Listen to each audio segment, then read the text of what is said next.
The boy who vanished. The rain came without warning. It was one of those heavy, tropical downpours that swallowed the streets in seconds, flooding the gutters and making the market smell of wet vegetables, raw meat, and dust that had been waiting weeks to turn to mud. The sound was deafening, like 1,000 drums pounding the rusted zinc roofs of the Orlu market in Imo State. Under one of those tin roofs, 12-year-old Emeka Nzeruik huddled with a tray of boiled groundnuts. His bare feet were caked in red mud, his shirt 2 sizes too big, his shorts hanging loosely around his bony waist. The boy had been running errands for Mama Ada, the groundnut seller, since the start of the school holidays. He liked the work. It meant he could earn a few naira to buy exercise books when school reopened. But today, something felt wrong. He couldn't name it. It was a subtle shift in the air. The way people moved faster, the way the market's laughter seemed to choke under the rain.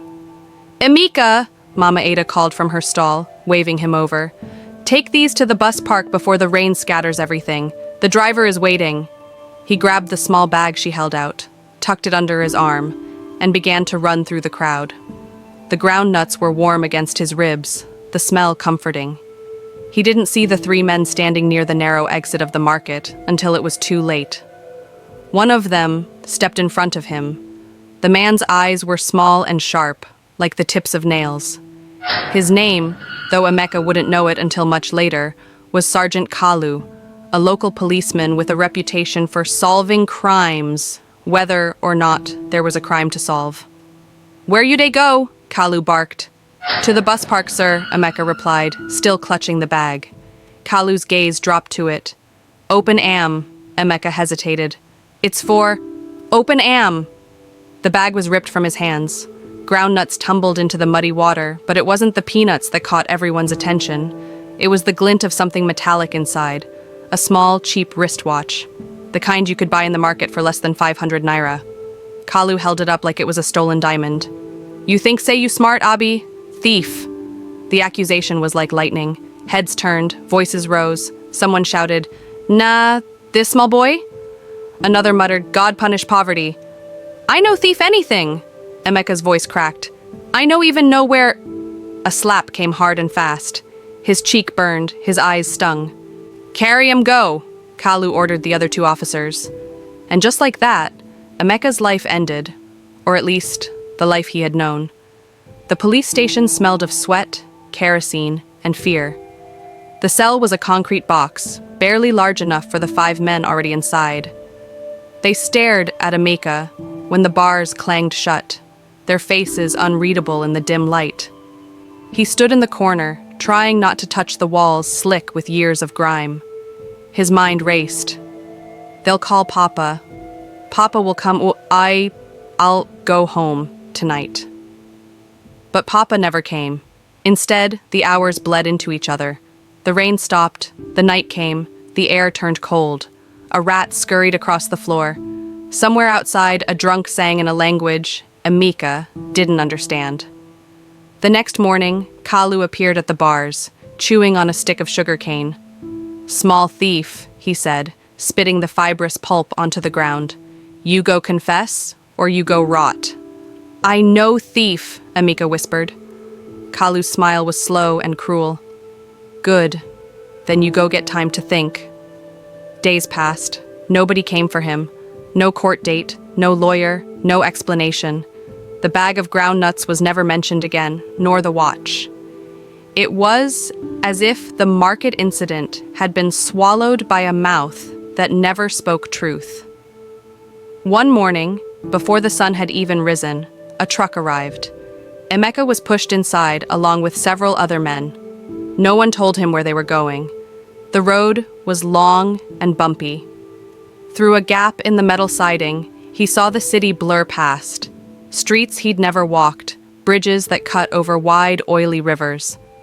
Then, on the horizon, a monstrous wall appeared, topped with rusted barbed wire. Kirikiri Maximum Security Prison. It loomed like something from a nightmare. High walls stained black by decades of rain, watchtowers that looked like vultures ready to swoop. The air smelled of rot and seawater. Inside, the noise hit him first, shouting, banging, the clank of chains. Prisoners in faded uniforms shuffled past, their faces carved with deep lines of suffering. The guards barely looked at him as they led him through a maze of corridors. When the cell door closed, it was like a coffin lid shutting. That night, he met Baba Sunday, a tall, wiry man with tribal marks on his cheeks. "Small boy, wet bring you here?" Baba Sunday asked, voice low. "I no," Amika said.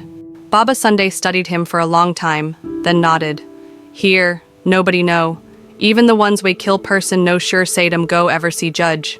You get luck, say you day with me. Keep quiet, no argue with anybody. And when you hear trouble, you hide." It came on the third day. An older inmate accused Amika of stepping on his mat. Before Amika could explain, fists rained down on him. The taste of blood filled his mouth. The world tilted. He would have been beaten unconscious if Baba Sunday hadn't intervened. That night, lying on the cold floor, Emeka understood something. Kirikiri was not a place you survived by telling the truth. You survived by disappearing inside yourself. Weeks later, Emeka scratched his name into the wall with a small stone. He wanted proof that he had existed. But as the stone broke in his hand, he realized the truth. The boy who had entered Kirikiri was already gone. They thought they had just arrested a petty thief. But, in truth, they had just buried a child alive. A world without time. Kirikiri had its own clock, and it didn't tick in seconds or minutes. Time here was measured in other ways. The number of times a guard banged his baton on the cell bars. The slow, deliberate passing of the food cart with bowls of watery beans. The sound of the morning call to prayer from a distant mosque. The change in smell from damp to unbearable when the heat rose. For Emeka, days melted into each other until they stopped having names. There was no Monday or Tuesday here, only before dawn and after dark. His cell had 11 men in a space that might have comfortably held 3. The air was thick with sweat and mildew. Every surface was slick. The walls, the floor, even the iron bars seemed to sweat.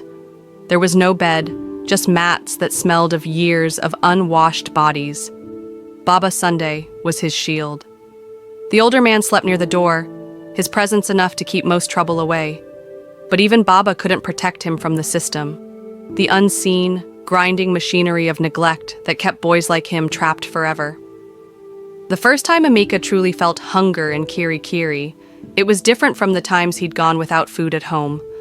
This hunger was sharp, like glass cutting from the inside. The daily ration, a small mound of gari and beans that looked more like dark water, was barely enough for a grown man, let alone a growing boy. Baba Sunday would sometimes push half his portion toward Emeka. "Eat. Small pekin no suppose starve like this," he'd say. Emeka always wanted to refuse, but his hands moved before his pride could speak. Baba Sunday taught him the unspoken rules. 1. Never look a guard in the eye unless you're spoken to. 2. Never touch another man's mat. 3. Never ever ask when you're going to court. It reminds the others you still believe in something. Rule number 3 was the hardest. Emeka clung to the idea that someone, anyone, would come for him. But as the weeks bled into months, hope began to rot. One afternoon, while cleaning the corridor outside their cell, Emeka met Tunde, a boy no older than 17. Tunde had been in Kirikiri for 3 years, accused of stealing a phone at a wedding. Like Emeka, he'd never seen a judge. Tunde had a way of making the walls feel less like a cage. He'd tell ridiculous stories about what he'd do when he got out, owning a bakery, marrying a Nollywood actress, buying a motorbike, and riding from Lagos to Ghana. "You go see," Tunde would grin. "When I come out here, I go ride, go your village, come carry you. "We go chop suya till our bell burst," they both laughed. But deep down, Emeka feared neither of them would ever taste suya again. One night, a fight broke out between rival groups of inmates. Shouting, metal scraping, the unmistakable sound of a body hitting the ground. Guards rushed in with batons, swinging indiscriminately. Baba Sunday shoved Emeka into the far corner and stood in front of him like a wall. A baton cracked against Baba's shoulder, but he didn't flinch. By the time it was over, 2 men were carried out. Nobody asked where they went. In Kirikiri, people could vanish without anyone writing their names down. When the nights grew too heavy, Emeka would close his eyes and hum a tune his mother used to sing. He could barely remember her face now, only fragments, like the way her hands smelled of palm oil and soap, or the way she tied her headscarf before market days. The song became his anchor. In a place where time didn't exist, it reminded him that somewhere, before all this, he had been a child. By the end of his first year in Kirikiri, Emeka had stopped counting the days. The calendar in his head had turned blank. He no longer asked when he would go home, because home had begun to feel like a story someone else once told him. The Man Who Remembered. On a sweltering Wednesday morning in 2022, Alex Odu, a 38-year-old human rights lawyer, stepped into Kirikiri for what was supposed to be a routine prison visit. The air inside the main block was heavy and stale, like someone had bottled up decades of sweat, fear, and despair. Alex wasn't new to this. He'd walked these corridors before. But something about this day felt different, though he couldn't explain why.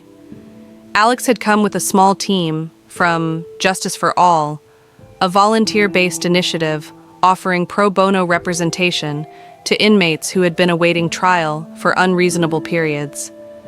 Most of the time, these visits were overwhelming. Too many people, too few resources. The prison officers led them to a cramped records room. Piles of files sagged on dusty shelves, some with ink so faded they looked like ancient scrolls. As Alex flipped through one stack, his fingers paused on a thin folder. Barely a few sheets inside. The name jumped out. Emeka Nzarike, age 12, at time of arrest. The file was absurdly short. A 1-page police report claiming Emeka had stolen a wallet at a market. No court date, no witness statements, no legal representation. The last note in the file was dated 7 years ago. Alex frowned. How is this possible? He muttered. The clerk shrugged. Oga, e plenty like that for here. Not normal. Normal. A boy locked away for nearly a decade without seeing a judge. Normal. Alex requested to see Emeka immediately. They brought him into a small interview room, his prison uniform hanging loosely off his thin frame. His eyes didn't look 12 anymore. They didn't even look like a child's. "I'm Alex," the lawyer said gently. "I'm here to ask you some questions about your case." Emeka just stared at him. The silence was heavy, but Alex didn't push. He knew that after so many broken promises, trust was a rare currency in Kirikiri. After a long pause, Emeka asked, "Are you going to take me to the judge?" Alex's throat tightened. "I'm going to try." That afternoon, as Alex left the prison, an officer he recognized as Sergeant Kalu stepped into his path. "Oga lawyer," Kalu said, his voice low. "That boy you dey look into. E get people we no want make that case see daylight." Alex narrowed his eyes. "And you are one of them?" Kalu smiled thinly. "I dey advise you. No be every stone way you turn go give you gold. Some go give you snake." Alex spent the night reading and rereading Emeka's file. He thought of all the other cases he had on his desk. Clients who actually had court dates, evidence, something to work with. But there was something about Emeka's empty file, about the sheer wrongness of it, that felt like a chain around his own neck.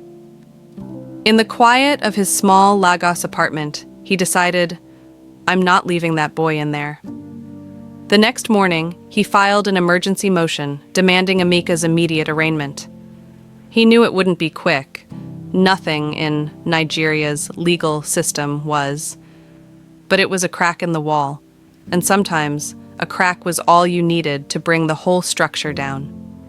In a forgotten stack of prison records, Alex had found a single sheet of paper, one that could either be the boy's death warrant or the key to his freedom. The Lagos High Court was a long way from Kirikiri, but the shadow of the prison stretched even here. Alex Odu stood in the bustling court lobby, files clutched under his arm, feeling the weight of invisible eyes on him. He had been warned, more than once, that digging too deep into certain cases could make life difficult. But now, he was beyond the point of turning back. The first hearing date came and went without progress. The prosecution claimed they needed more time to locate original case documents. Documents Alex knew did not exist. In Nigeria's justice system, delay was a weapon. Weeks could turn into months, months into years. Each time he returned to court, Alex saw Emeka in the holding cell outside the courtroom, thinner, quieter, his eyes darting like a cornered animal. "You'll be out," Alex told him once. "I promise." Emeka didn't answer. He'd learned that promises in his world usually turned to dust. One evening, after another wasted day in court, Alex came home to find an envelope under his door. Inside was a single photograph, a blurry image of him entering the prison, and a note in block letters, "Stop chasing ghosts." No signature, no number. The message was clear.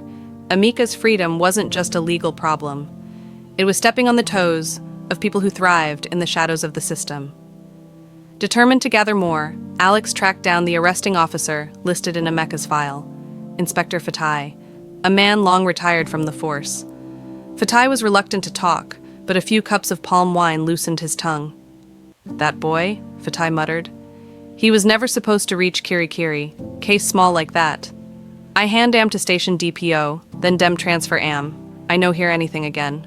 "Why didn't you follow up?" Alex pressed. Fatai gave a tired laugh. "Oga, you want make I lose my job? For here, na only one advice. Mind your lane." Alex knew he couldn't fight this alone. He contacted Justice for All's network, gathering a small army of volunteer lawyers and activists.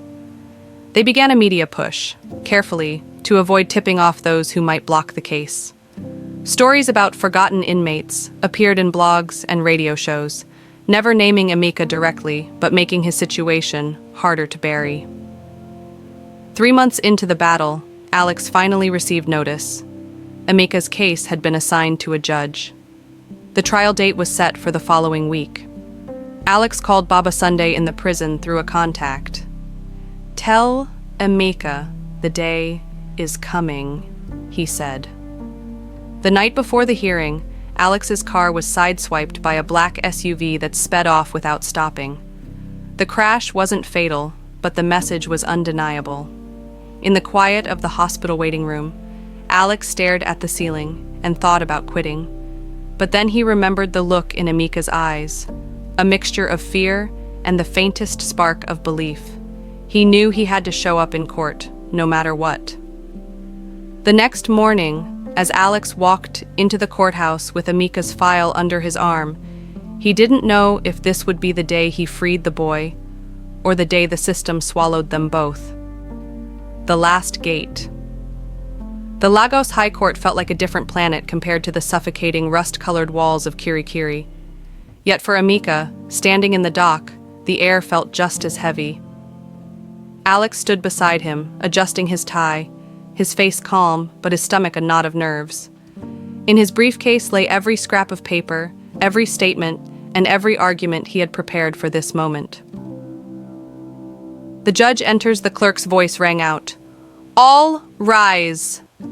Justice Adebayo entered, his black robe sweeping the floor like a shadow. His expression was unreadable. He glanced over the court, then at Emeka, lingering for just a moment. "Proceed," he said. Alex began by reading the timeline. Arrested in 2012 at age 12 for allegedly stealing a wallet.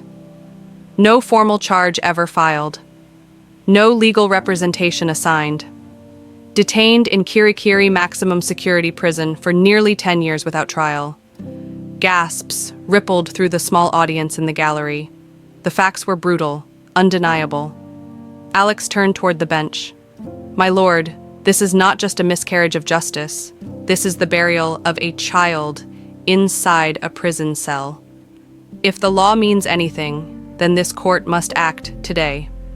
The state prosecutor, a man named Mr. Adigun, tried to argue that the missing documents made it difficult to ascertain the boy's innocence. Alex struck back.